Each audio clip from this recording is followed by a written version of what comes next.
Hello friends, welcome to my channel. आज हम class 4 के ईवीएस एनसीईआरटी के चैप्टर को देखेंगे। कल हमने 3 चैप्टर कंप्लीट किया था। आज हम उसके आगे का देखेंगे, तो चलिए स्टार्ट करते हैं।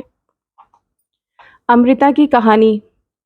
इसमें खेजड़ली गांव राजस्थान में जोधपुर के पास है, उसकी चर्चा की गई है। गांव में खेजड़ी के बहुत से पेड़ थे।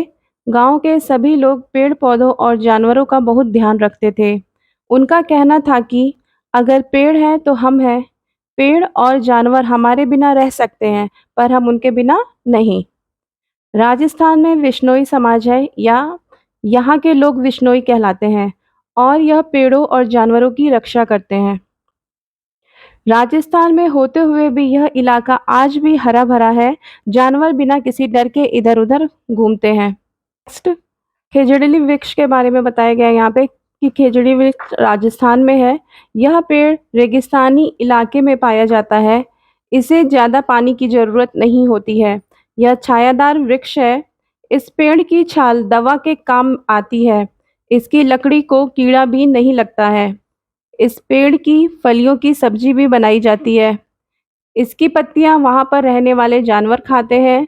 इसकी छाया में बच्चे खेलते हैं। इससे संबंधित कई बार प्रश्न आ चुके हैं, तो इसको आप ध्यान से देखिएगा। नेक्स्ट है अनीता की मधुमक्खियाँ। इसमें इस चैप्टर में बोचाहा गांव मुजफ्फरपुर बिहार की चर्चा की गई है। अनीता कुशवाहा एक चमकता सितारा यानी स्टार गर्ल है। स्कूल जाना एक सपना। अनीता कहती हैं कि मेरा स्कूल जाने का बहुत मन था, लेकिन मेरे माता पिता को लड़कियों का स्कूल जाना पसंद नहीं था। मेरे गांव के एक टीचर ने माता पिता जी को समझाया कि पढ़ाई करना कितना ज़रूरी है। उन्होंने बताया कि 8वीं कक्षा तक की पढ़ाई पर कोई खर्च भी नहीं होता है। पढ़ना तो सब बच्चों का अधिकार है। मुझे पता नहीं कैसे, पर माता पिता मान गए और मैंने स्कूल जाना शुरू कर दिया। अनीता कहती हैं कि आज मैं कॉलेज में पढ़ती हूँ और स्कूल के बच्चों को पढ़ाती भी हूँ। शिक्षा का अधिकार अधिनियम 2009 यानी राइट टू एजुकेशन एक्ट 2009, यह 6 से 14 साल के बच्चों सभी बच्चों को मुफ्त एवं अनिवार्य शिक्षा का अधिकार देता है। नेक्स्ट टॉपिक है मधुमक्खी पालन। बोचाहा गांव की चर्चा की गई है, जो मुजफ्फरपुर बिहार में है। अनीता कहती हैं कि हमारे इलाके में बहुत सारे लीची के पेड़ हैं। लीची के फूल मधुमक्खियों को लुभाते हैं, इसलिए यहाँ के लोग मधुमक्खियों को पालकर शहद बनाने का काम करते हैं। अक्टूबर से दिसंबर तक का समय मधुमक्खियों के अंडे देने का होता है। मधुमक्खी पालन शुरू करने का सबसे अच्छा समय यही है। मधुमक्खी पालन करने का समय क्या हो जाएगा फिर? अक्टूबर से दिसंबर तक का। लीची के फूल फरवरी में खिलते हैं। इससे भी बहुत बार क्वेश्चन रिपीट हो चुके हैं। नेक्स्ट टॉपिक में बताया गया है कि अनीता ने कितनी मुश्किलों का सामना करके मधुमक्खी पालन का व्यवसाय शुरू किया था। तो उसमें उसने बताया था कि वो जो बच्चों को पढ़ा के पैसे इकट्ठा की थी, उससे उसने क्या-क्या खरीदा था। तो उसके पास, अनीता के पास 5,000 रुपए थे। मधुमक्खी पालने के लिए 2 बक्से खरीदे थे। एक बक्से की कीमत 2,000 रुपए थी, तो 2 बक्से की कीमत 4,000 रुपए हो जाएगी। बाकी बचे रुपए से मीठा घोल बनाने के लिए चीनी और छत्ते को साफ करने के लिए दवाइयाँ खरीदी। दिसंबर तक इतनी मधुमक्खियाँ हो गई थीं कि अनीता ने 2 बक्से और खरीदे। 2 बक्से उसको कम पड़ रहे थे, तो 2 और खरीद लिए, तो फिर 4 हो गए।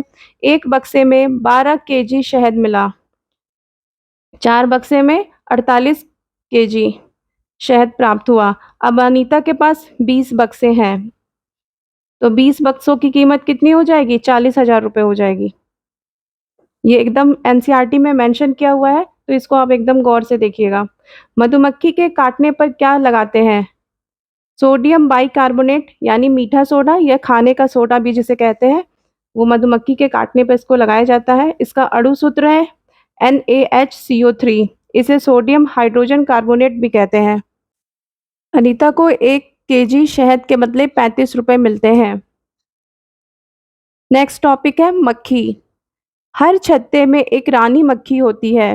रानी मक्खी अंडे देती है। छत्ते में कुछ नर मक्खी भी होते हैं। नर मक्खी कुछ खास काम नहीं करते हैं। छत्ते में बहुत सारी काम करने वाली मक्खियाँ, जिन्हें श्रमिक मक्खियाँ भी कहते हैं, होती हैं। श्रमिक मक्खियाँ फूलों का रस ढूँढती हैं। जब मक्खियों को रस मिल जाता है, तो वह एक प्रकार का नाच करने लगती हैं, जिससे दूसरी मक्खियों को पता चल जाता है कि रस कहाँ पे है। नेक्स्ट टॉपिक में बताया गया है कि श्रमिक मक्खियों के क्या-क्या कार्य हैं। श्रमिक मक्खियों के छत्ता बनाने का काम है, बच्चों को पालने का काम है, शहद इकट्ठा करने का काम है, फूलों का रस ढूँढती है और रस से शहद बनाती हैं। समूह में रहने वाले कीड़े। समूह में कौन-कौन से कीड़े रहते हैं? मधुमक्खी, चींटियाँ, दीमक, ततैया। ये सब क्वेश्चन आ चुके हैं।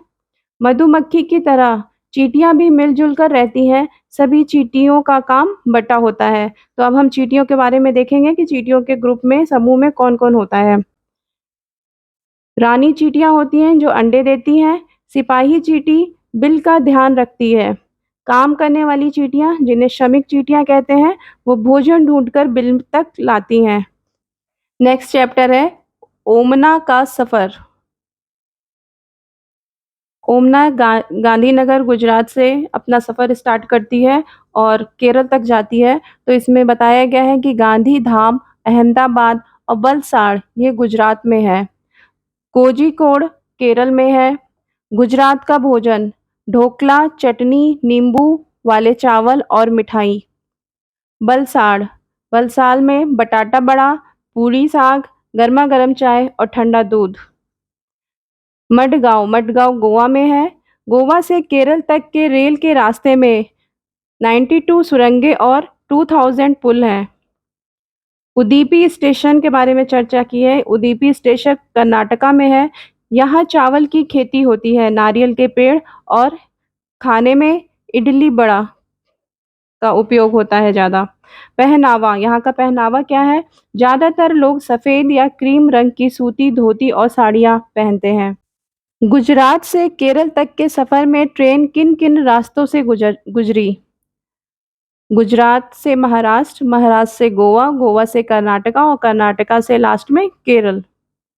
तो ये सीक्वेंस भी पूछ सकता है। भाषा और राज्य। मलयालम कहाँ बोली जाती है? केरल में।